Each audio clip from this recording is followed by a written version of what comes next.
ఏమనుకుంటున్నారు మీరు? నేను చేతకాలం అనుకుంటున్నారా?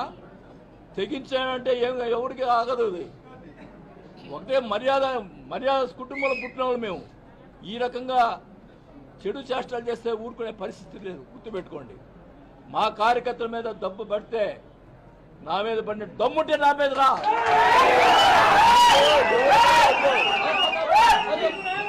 దమ్ము ఉంటే నా మీద రా. ఏందయ్యా ఇది? నీచమైన సంస్కృతి. రాజశేఖర రెడ్డి విగ్రహాలు పడగొట్టమైంది.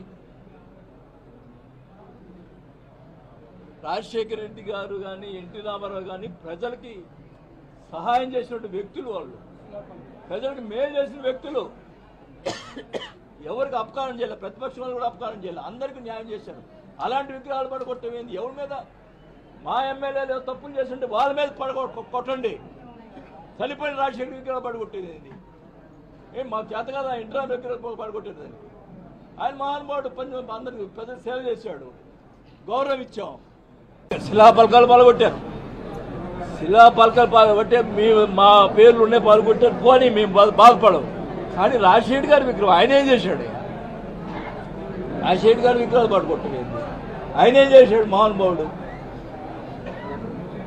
ఇంత దుర్మార్గమైన చర్యలు మేము ఎప్పుడు తీసుకున్నామా? వాళ్ళు వేసిన శిలాపలకాలు మేము పాల్గొట్టామా? ఎక్కడన్నా ఉందా ఇది?